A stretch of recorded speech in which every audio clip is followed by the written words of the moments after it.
Is that too large? All right, let's try that. Okay, about like that. Yeah. Let's see what that does. All right. Mentalization is a term that's hard to spell, but it's also, and it's a little bit, it's not user friendly. So when working with families and so on, I don't think that's the way we want to really talk about this. I think just the thought, the idea of being curious about your children's mental states, realizing that they are psychological agents, not secret agents. Well, they can be that too, but psychological agents in the sense that they have minds, thoughts, behaviors. We don't just look at the outside and stop there. Mentalization is from a environment, from a point of view of like E.O. Wilson, who's an anthropologist. He would say that the evolution of mentalization had to do with the survival of the fittest clans or tribes.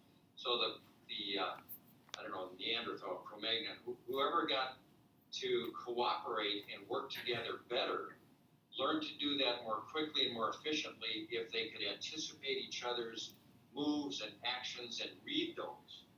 And so, from a evolutionary perspective, you might say that this has developed over time, and it really is what sets us apart as unique in so many ways. There's no other animal I'm aware of that can think about their own thinking. They can certainly have feelings. I've seen my dog be very bemused or ashamed or chagrined, maybe even, sometimes scared, sometimes excited. But I don't think he wonders about it later and reflects about, I wonder why I felt so bemused. My dog's smart, but he's not that smart.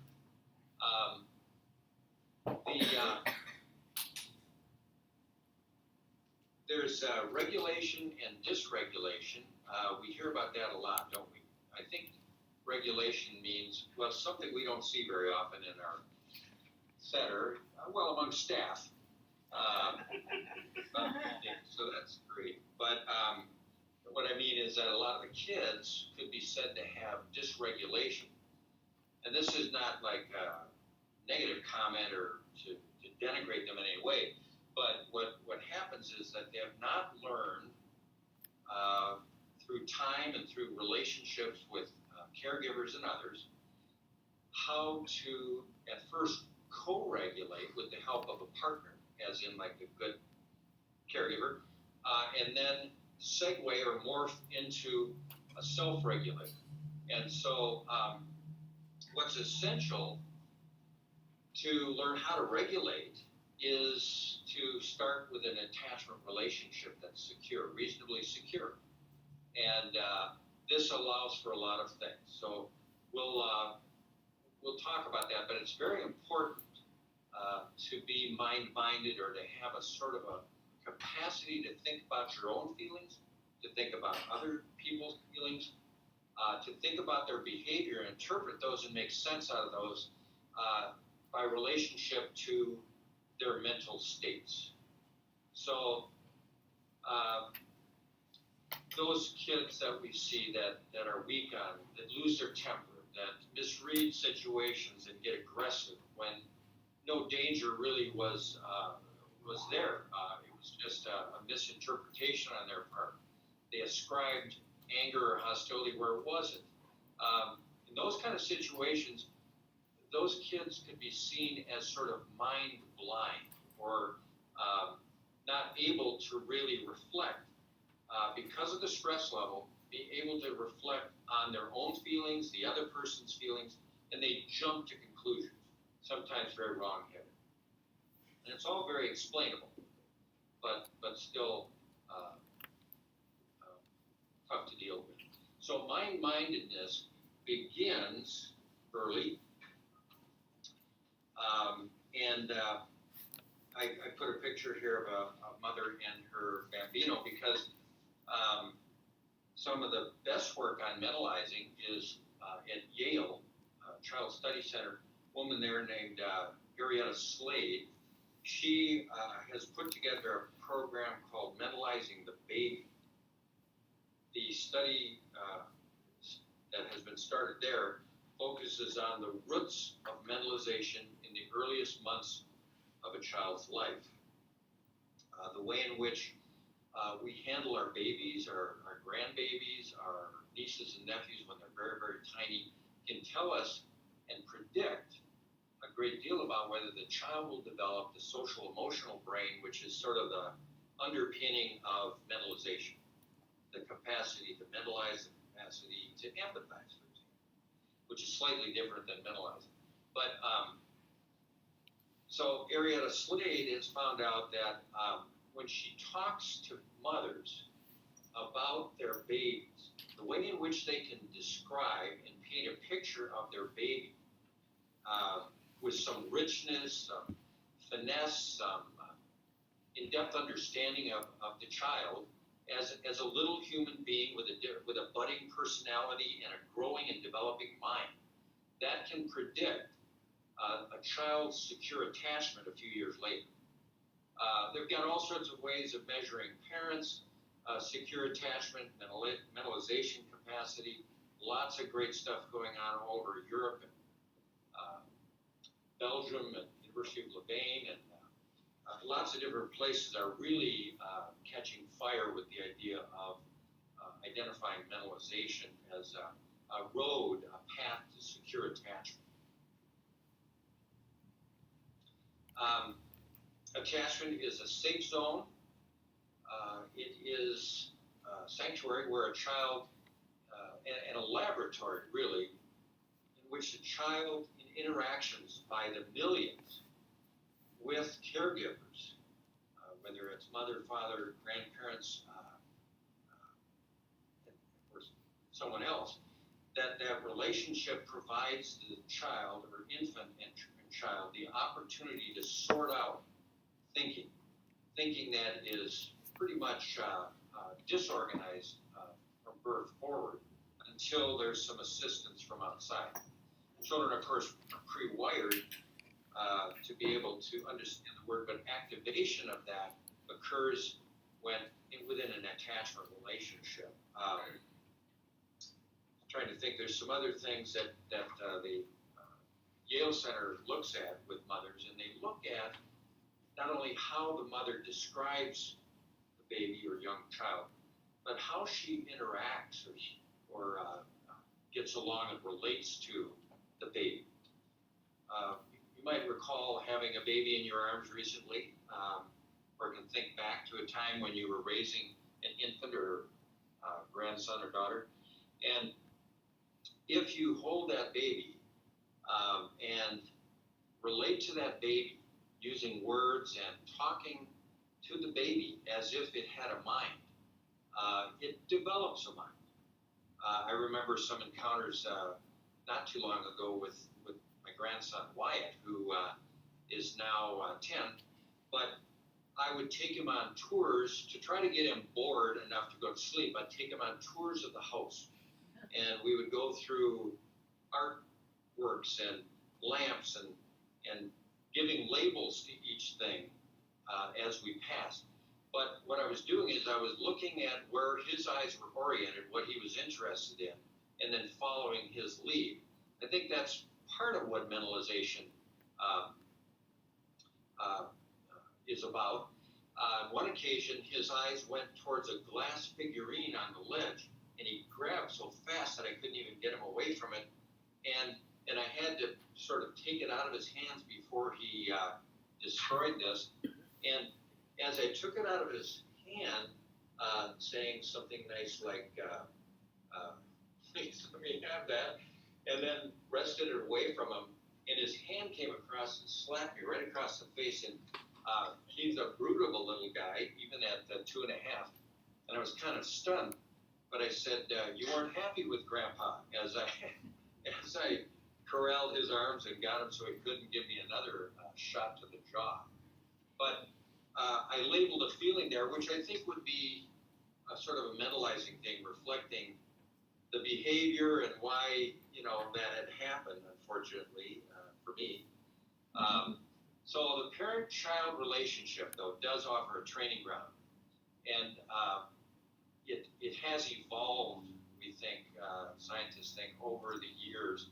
And it's not only as a way of getting groups of people to band together and understand and work together collectively, but it's also, mentalization is a safety mechanism. It is a weapon in the sense that it's supposed to help us discriminate between friend or foe. And so mentalization helps us read intention, good intentions, bad intentions, things like this.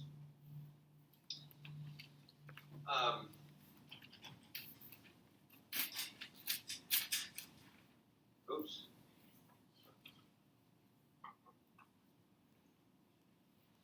So the way, I don't have to painstakingly go through all of these slides, I don't believe here.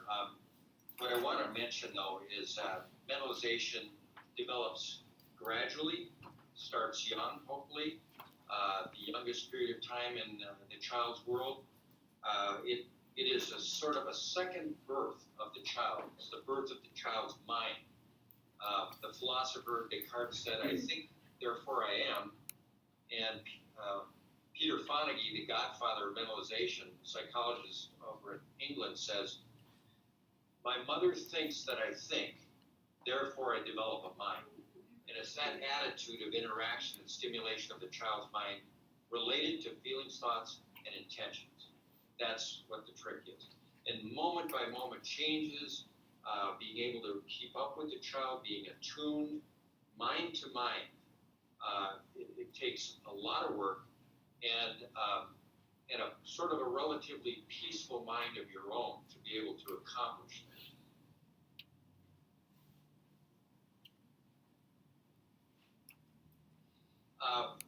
When things go well, I think children develop this secure attachment, normal, healthy attachment, feel good about themselves, expect that the caregiver is responsive, that the caregiver is sensitive, and in the best of all worlds, that feels understood and feels a connection to the parent, has some access to the thoughts, feelings, and so on of the caregiver.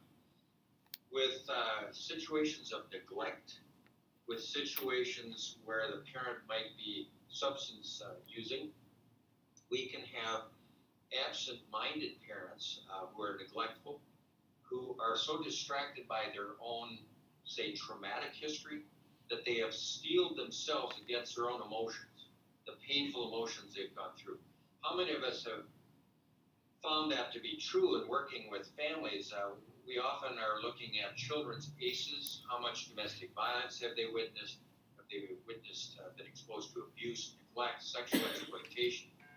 You know the ACEs, perhaps the presence of someone in the home that's mentally ill or has a substance use disorder, was incarcerated. All those very traumatic events, we usually take stock of those. But I think it'd be helpful for us to be looking even further back generationally to see what the ACEs are of the parent figures, the caregivers, so we see what they got resource-wise, to see what they have in terms of ghosts in their own nursery that impede their ability to read the mind of a child. I've seen families, I bet you have too, where the parents are kind of harsh, kind of brusque, dismissive of the child's feelings, invalidating, maybe making statements like, don't be a jerk, or tell us that this child is turning into a monster, or that this child is, and fill in the blank here, and then they give us a diagnostic label. The reason he behaves that way is because he has this diagnosis. That may be related to it, but he's not his diagnosis, and he does happen to have a mind that we could plumb the depths of, or we could try to be curious about, that could explain what's going on here. So traumatized parents, substance use disorder parents, their needs may eclipse the needs of the child, so that they turn a deaf ear to the child. They're not in touch with their own feelings and pains. They've cordoned that off. And in doing that, what they lose is the exquisite sensitivity that a lot of parents have to the changes in the child, the nuances, the little signs that are so subliminal that, you know, you have to just really be super able to read the mind. So I think looking at mindedness and mentalization might take a longitudinal perspective, going back a generation or so at least.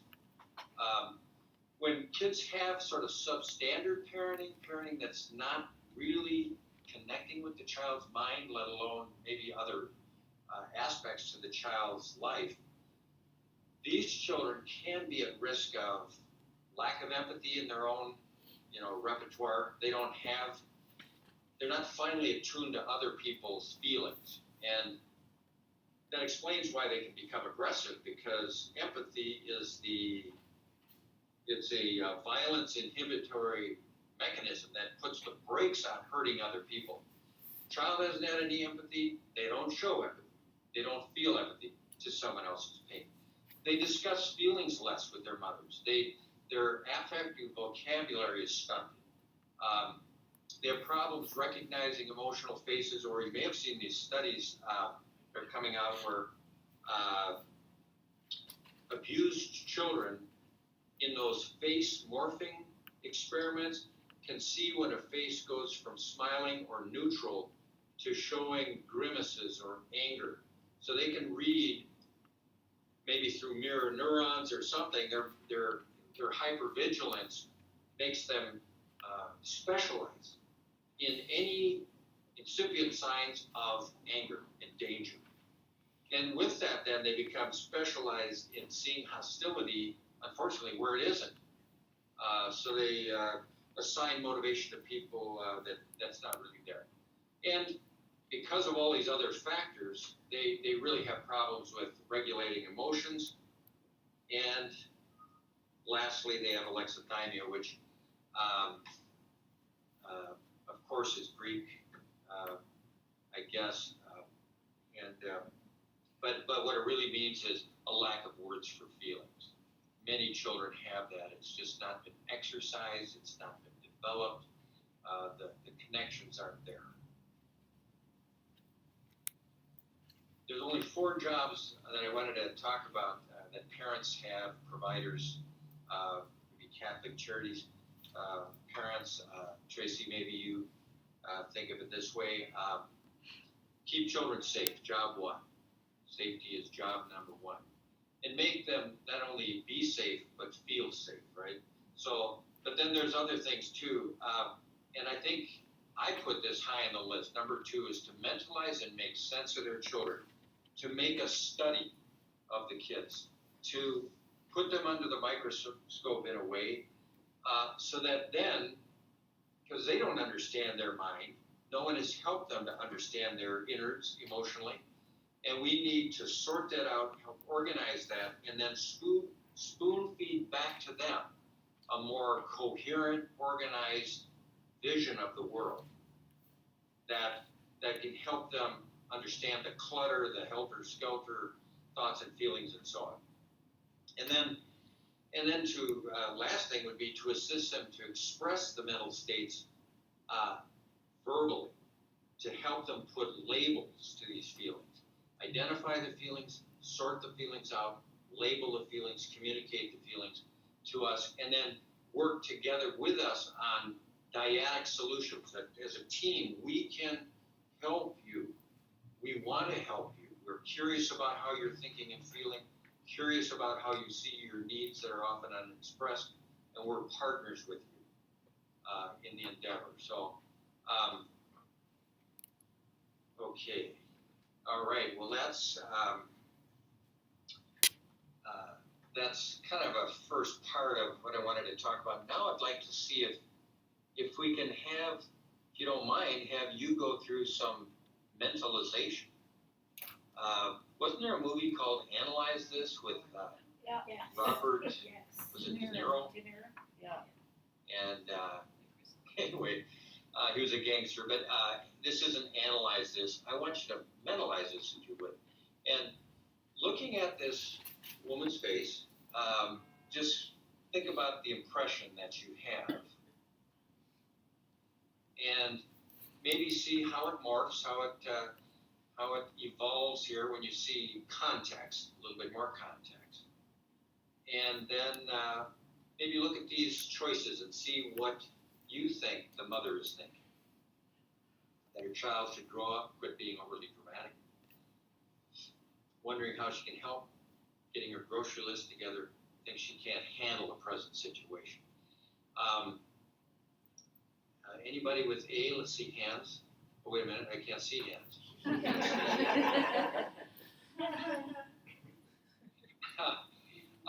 I tend to lean towards wondering how she can help. B, I would think that would be, if we were doing Family Feud here today, what's the audience going to vote on? I'd say B. I hope you maybe see that she's wondering how she's very concerned. And you know what's interesting about this picture, which I think is good to know about mentalizing too, is that when you're mentalizing as a parent, if you're pretty solid and secure, you're not overwhelmed with your child's crisis. You're attuned to it and you feel the feelings in miniature, but you don't have a meltdown in greater proportion to what your child's having. That makes the problem worse. So, you never let them see you sweat, I guess they say. But no, you try to damp that down a little bit because you have to be the person that leads the charge with the co-regulation.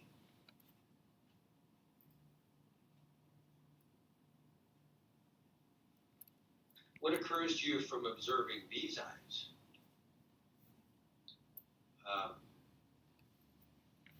Please choose. Eyes of a girl or young woman. High alert. Reminds me about National Geographic, and I need to send money in. But really, that was just a joke, of course. But you might recall these eyes from an Afghani young woman in a war zone from, 20, 30 years ago maybe now. And kind of in a war-torn area. So she would be on high alert. I forgot to add in her full photo there, but she's in a war zone. Try to read the mind of this child. What do the eyes and face suggest? The little girl feels happy. The child seems to expect to be picked up. Deathly afraid. Something's going to happen. Where would you go with this one? I think, well, let me, don't mind, I'm going to go here and show context. So once you see this little child who's, very, very beguiling, I'm sure, to the parent, and so on, she's got a look of expectation, doesn't she? I could almost see a thought bubble above this child's head that might say something like, so what are you going to do now? I'm so darn cute. Are you really going to force me? Are you going to make me do what you asked? I'm not listening. So, but there's some sort of expectancy, isn't there? And not fear, but just looking at what's your next move, parent? What are you going to do now, Mom? No big secret here, is there? This child is, would you say, hiding fear, mean expression, pretending not to be upset, but, kind of manipulating. Angry, mildly frustrated. Well, my thought is,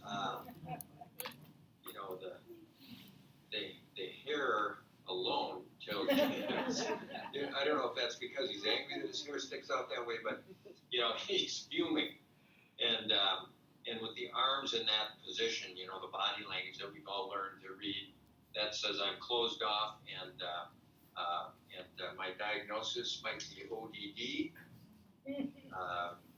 But I think what's interesting about this child is, we could say he's non-compliant, defiant, angry, ODD. We could say, maybe he has a trauma history, or but what might his thoughts be? Not just a feeling of anger, but a lot of times we leave out a little bit of the cognition. And I know Dr. Brad does a lot of work with cognitive behavior therapy, and of course cognition is very important there in that work. But sometimes we'll get into feelings and not think about beliefs, not think about just the thoughts and opinions that a child has. Would this child perhaps have a sense of unfairness? Or might this child think, I'm being forced to do something I hate to do? You know, getting to a level of what this child in the moment might be experiencing is slightly different from saying his worldview is that the world is a dangerous place. Well, no duh, I mean, the world is a dangerous place. Or that relationships and parents are sometimes dangerous people to be around. Yeah, that can be true too. But let's get down to more of the specific moment-to-moment thing that we can read.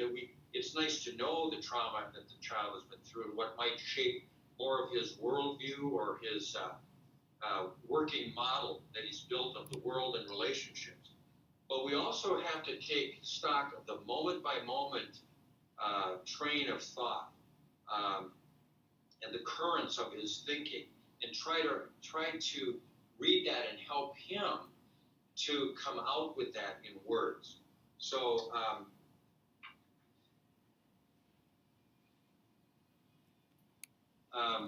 I don't know if you've seen this picture. You might notice the welling of the tears. Again, I think I got a lot of these, I captured a lot of these from the internet and the war-torn nations and so on.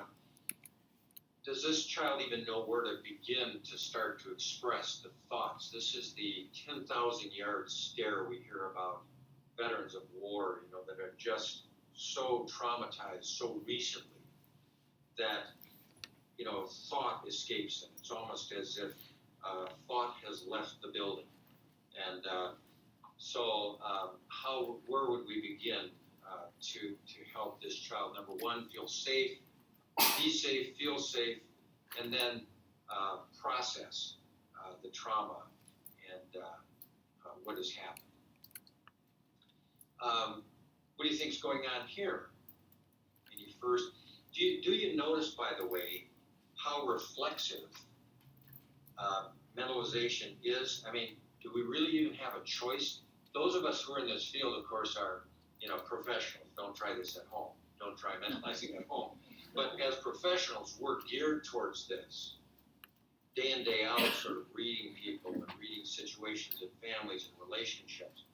But as human beings, I believe we can enhance that ability, even if we're civilians, you might say, even if we're the man on the street, the parents that populate our island their ability can be enhanced to think about the thoughts of their child, to think about the child as a psychological agent.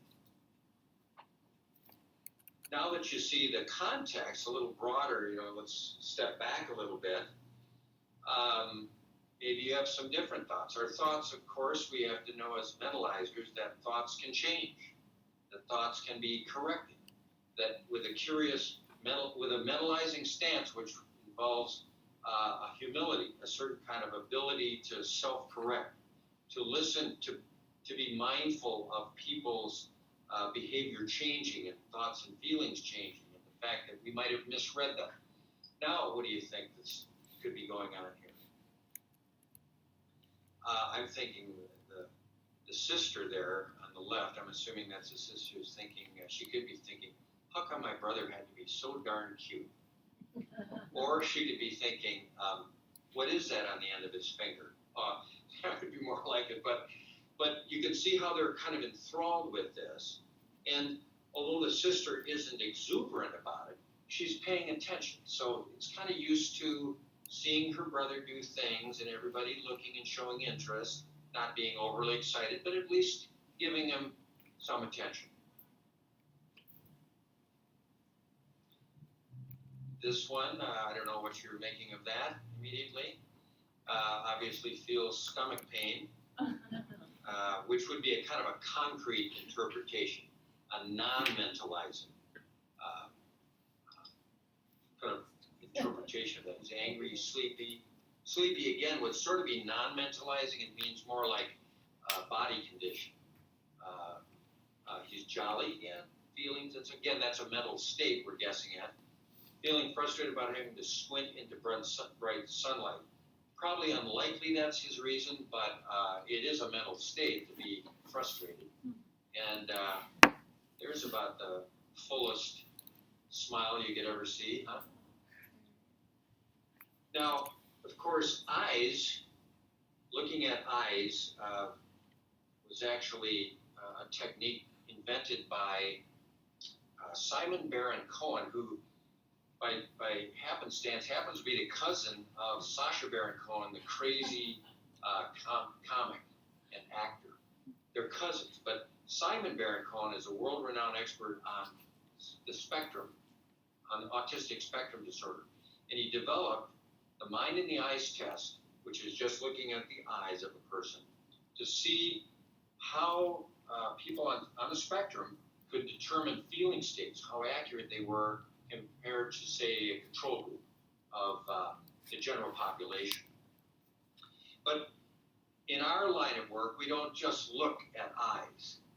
We don't look at that narrow focus. We see situations in progress. We don't see Kodak moments or snapshots.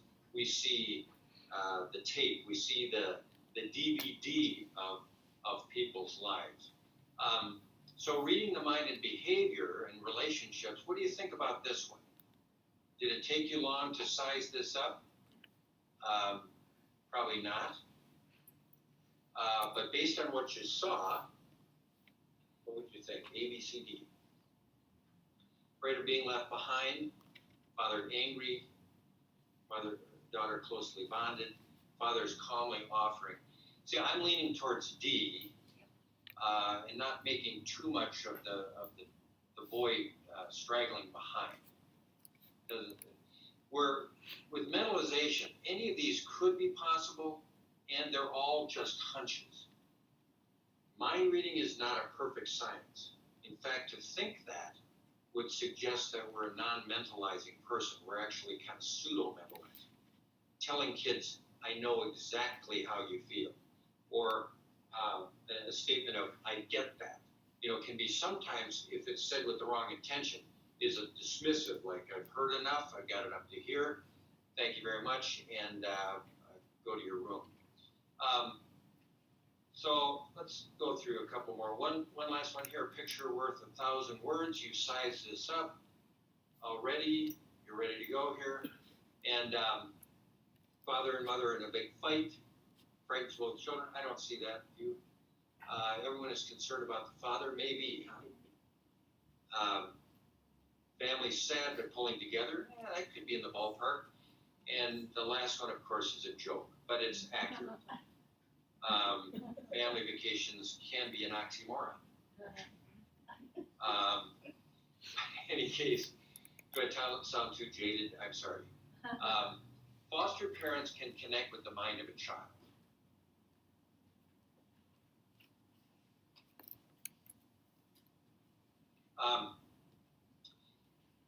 Click to add a title. Apparently I forgot to click to add a title.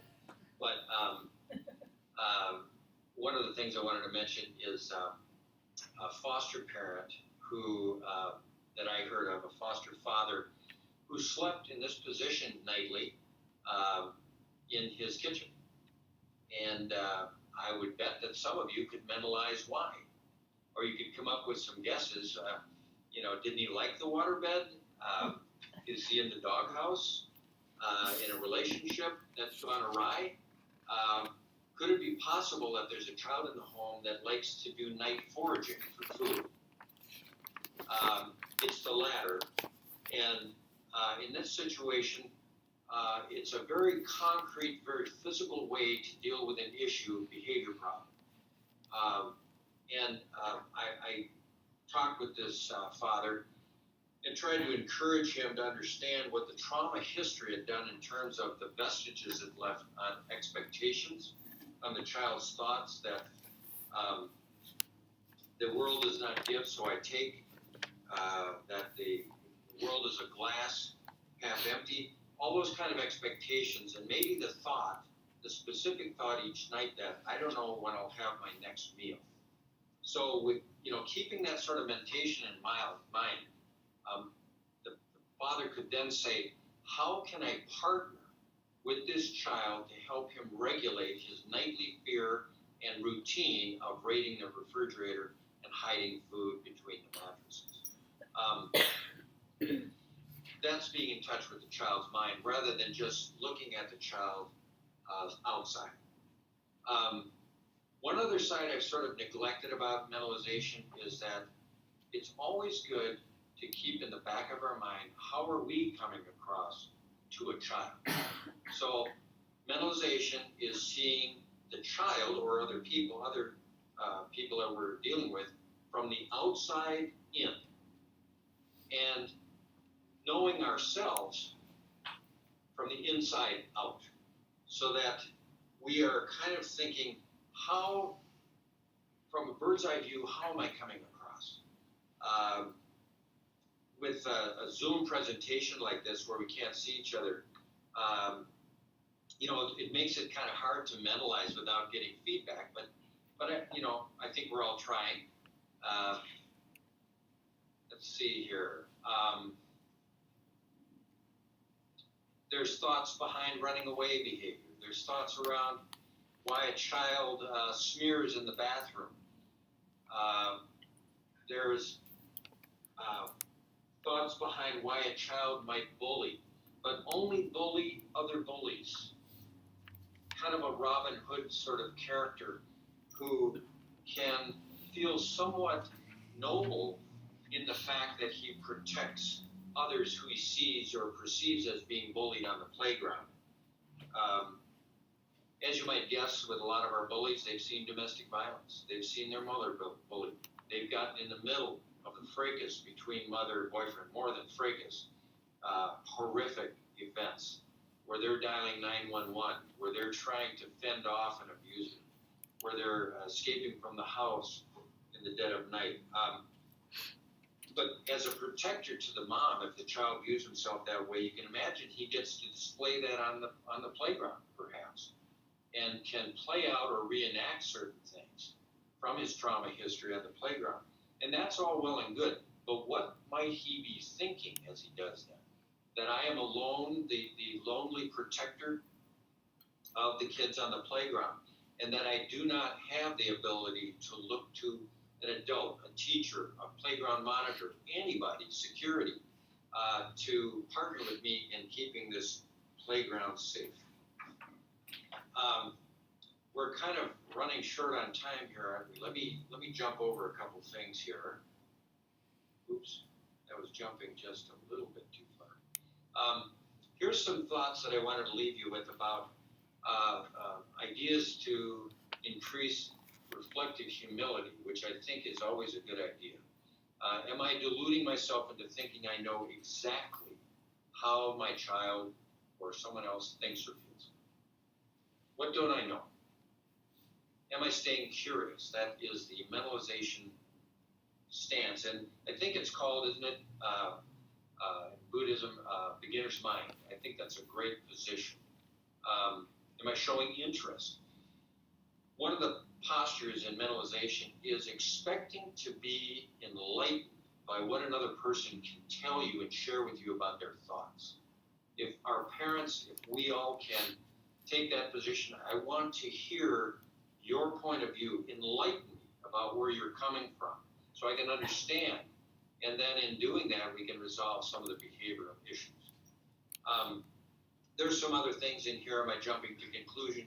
Am I listening with the third ear?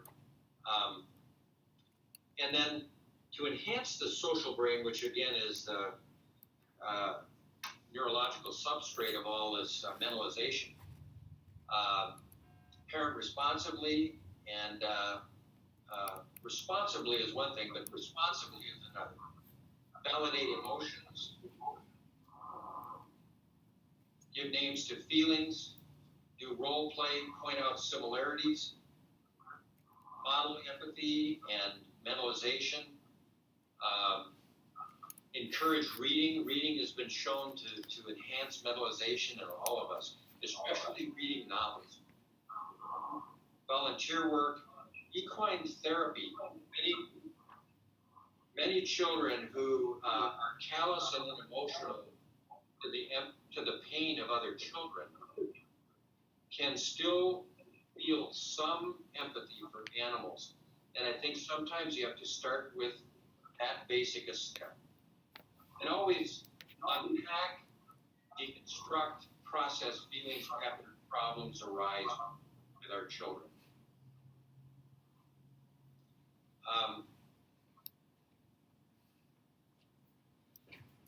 I had just another thought or two here about foster care issues, but I think we can leave it at that.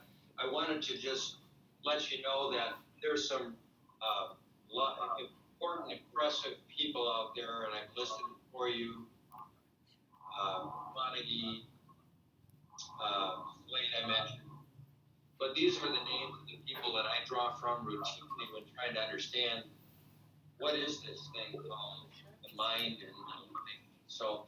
But thanks so much. I appreciate it. I think, are we about ready to switch more to kind of the roundtable now? Am I correct? Thank you. Great. So let's now, if it's okay, let's now turn it to our parent partner, sort of transitional family home parent perspective, if that's okay.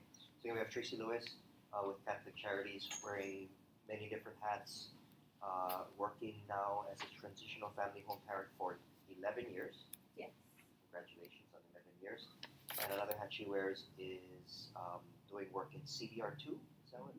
CBR2 setting with Catholic Charities. So we can do it in any number of ways, but one thing to keep, so I defer now to you, Trace, one thing to keep in mind is we typically hand it over to the person sitting in your role.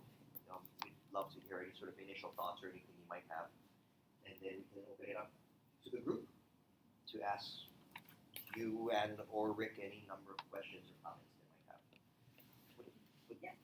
We'd love to hear any thoughts or anything you might have. So I think to Rick to hear, if you could put this back on your desk, that'd be great.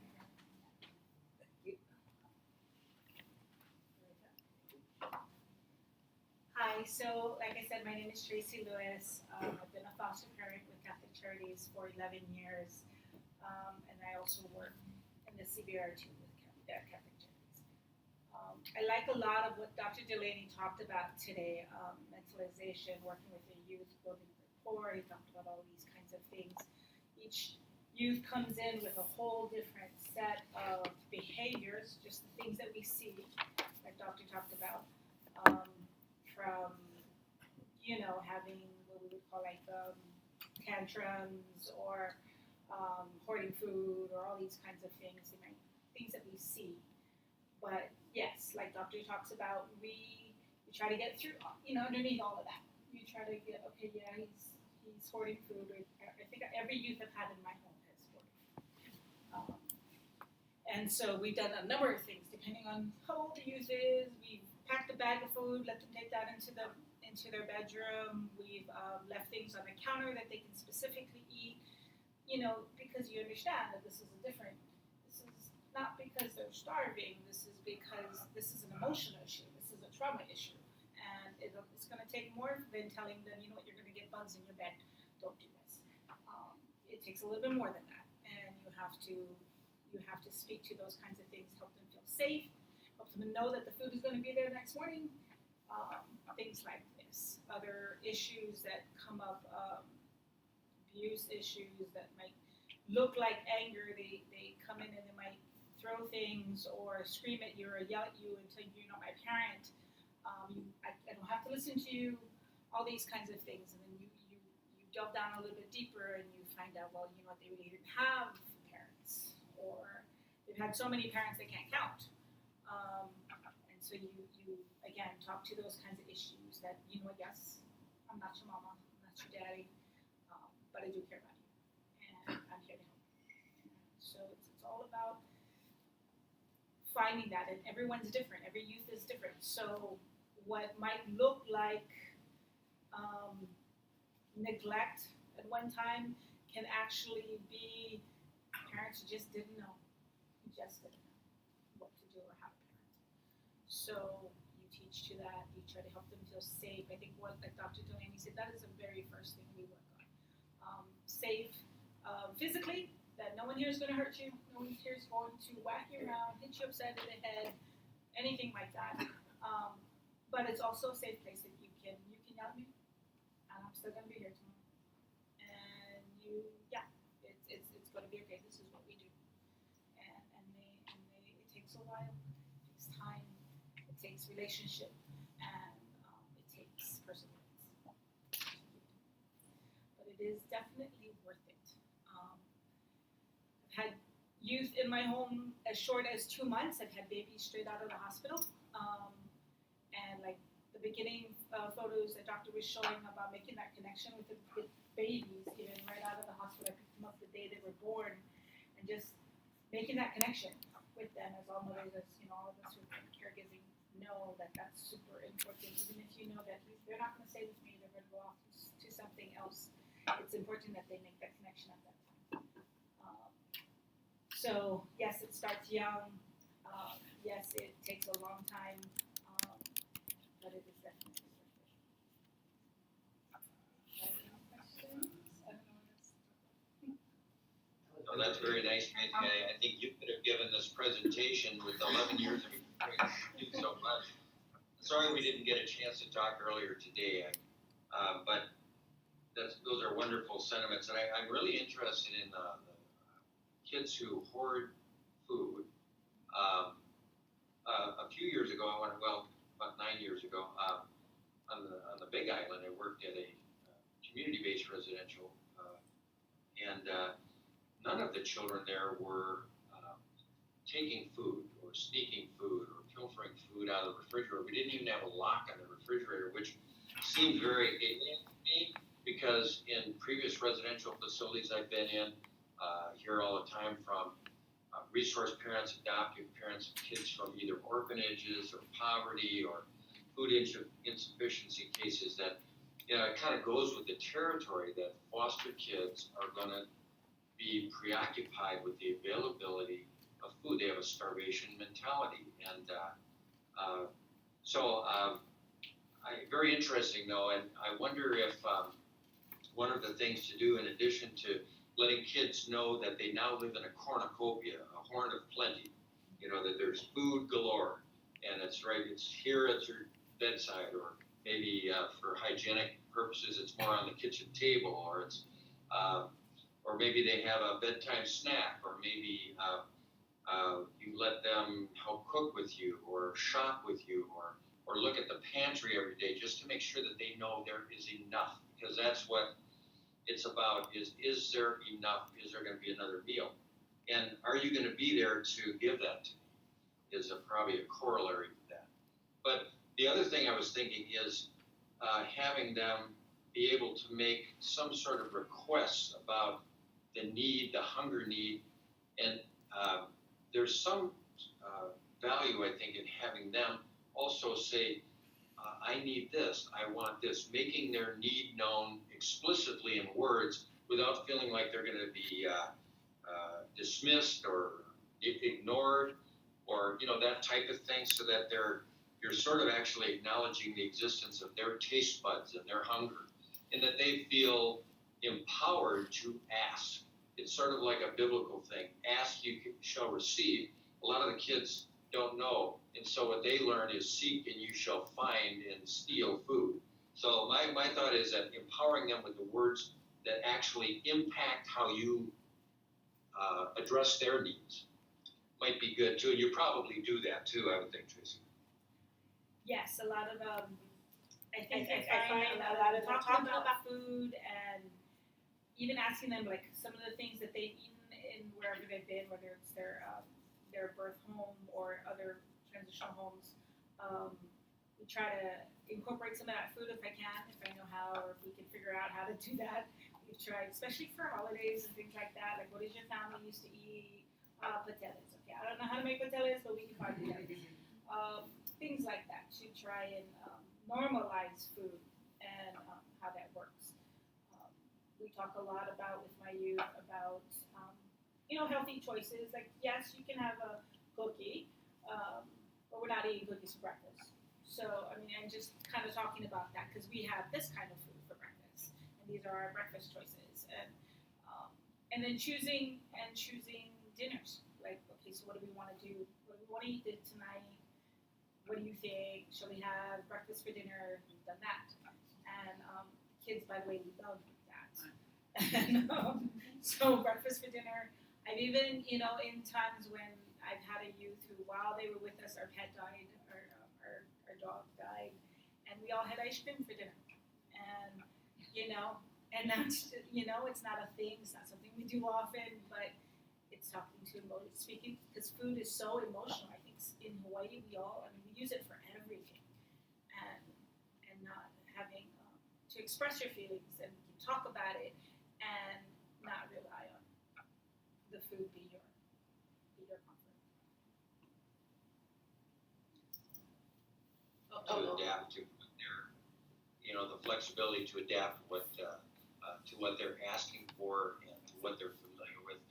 That's such good stuff. I never made what is that thing? Fruit in that creamy ambrosia before this past Thanksgiving, or maybe 2 Thanksgivings ago. The youth specifically asked for ambrosia. That was the best thing ever. I had to Google it. We don't make ambrosia here. And he loves it, and I make it, and now I know how. So. That was really excellent. Both of you guys, Tracy, that's pretty excellent. So if it's okay, could we turn it out to people in the room or on BTC if they have any questions or comments for Tracy Ann or Rick? Would that be okay? Sorry, that's all, Susan. Hi. So I know as foster parents, you care for a lot of children who have developmental disabilities.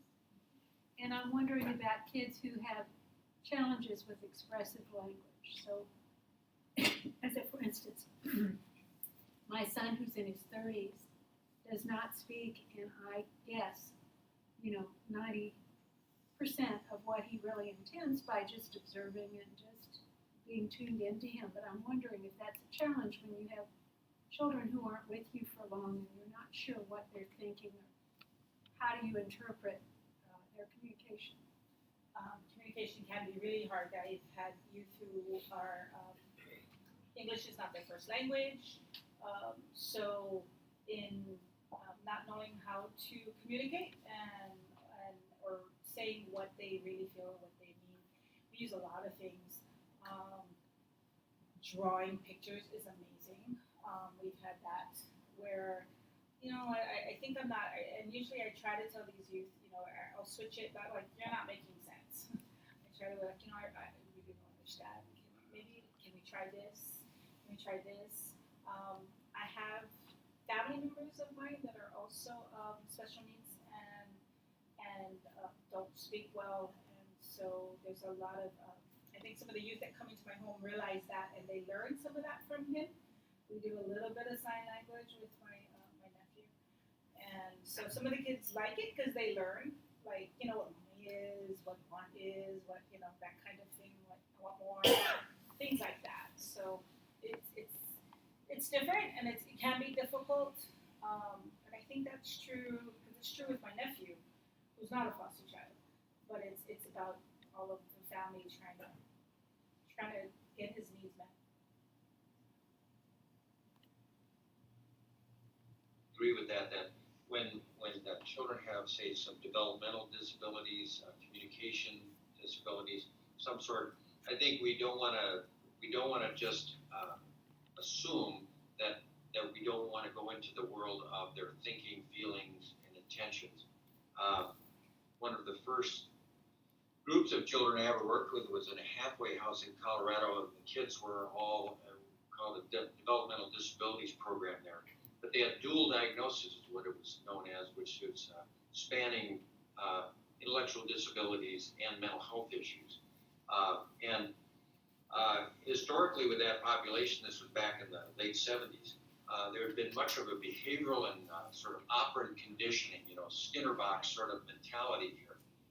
And members of the team I was working with decided, no, we really want to inject more humanity in here and give the young people more tools to communicate, whether it's signing, baby signs, whether it was picture boards, pointing, whatever, and make a study so that they could learn more about social interactions, more social skills, to at least be able to read other people a little bit more accurately. Get down the basic feelings of happy, sad, angry, scared, and kind of build from there. So we didn't want to foreclose that possibility with the kids and youth just because they might have some limitations cognitively that hold it back a bit.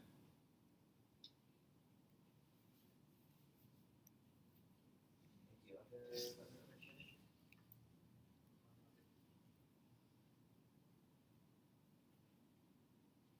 Other questions?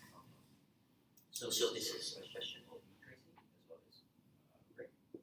So I imagine working with the families that you work with, frequently they're part of, you interface with some sort of interdisciplinary team, whether it be best PH or can be intensive mental therapist or IEP meeting or something like that. So what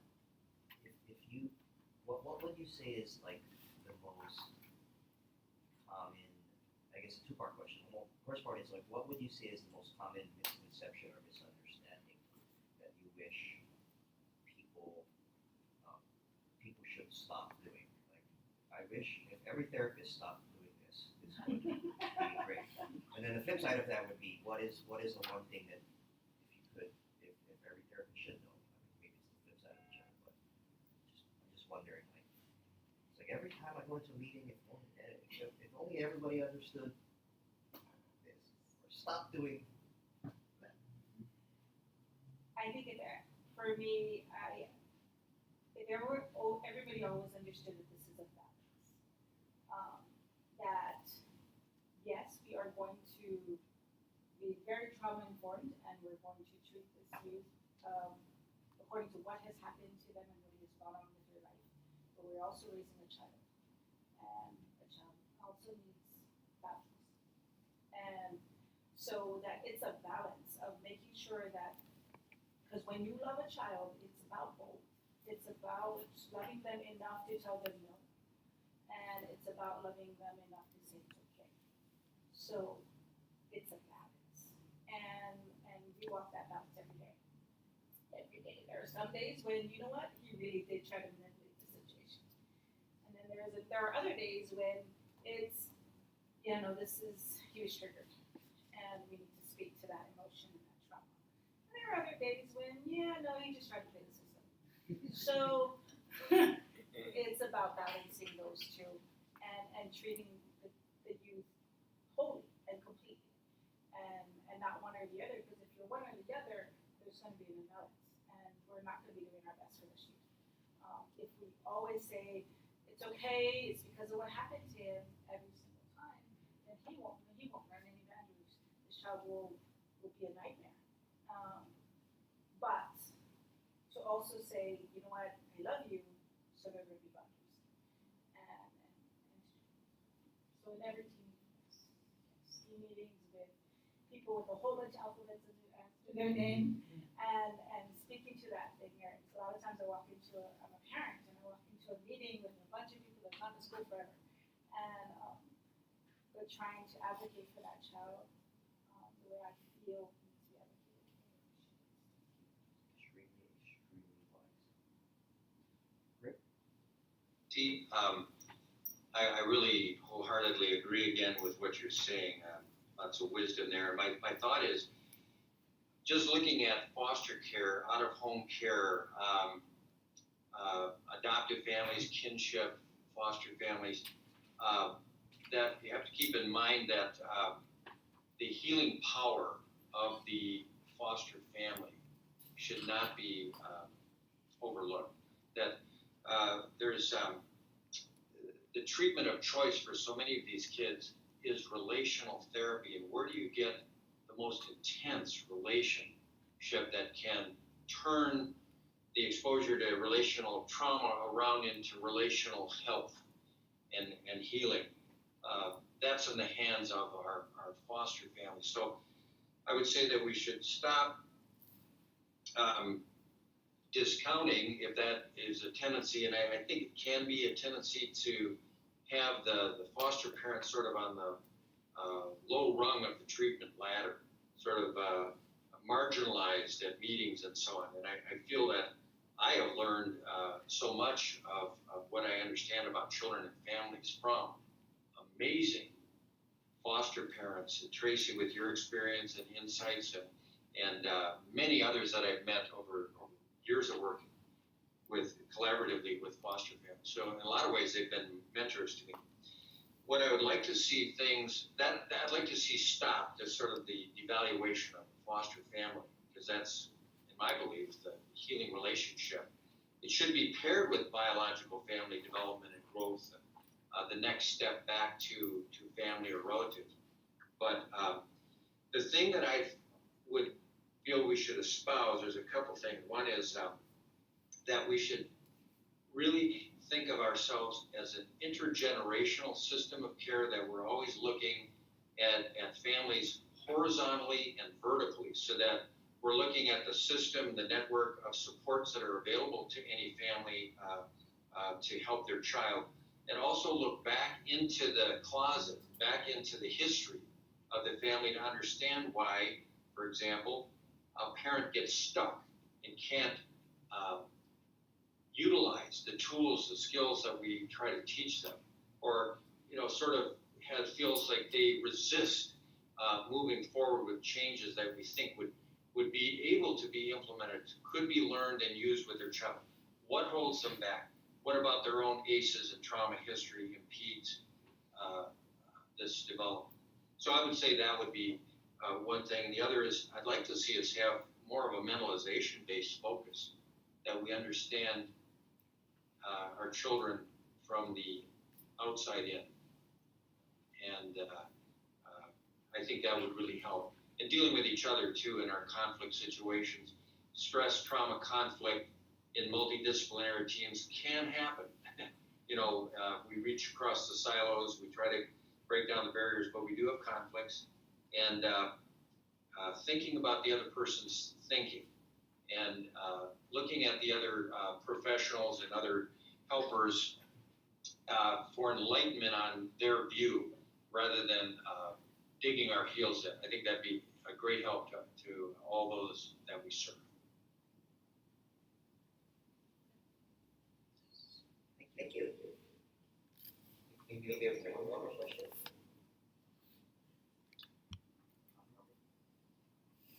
How about a real easy one?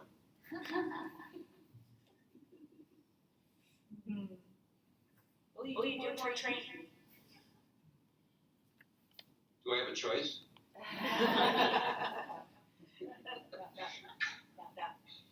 I'm sorry, that was kind of dismissive, wasn't it?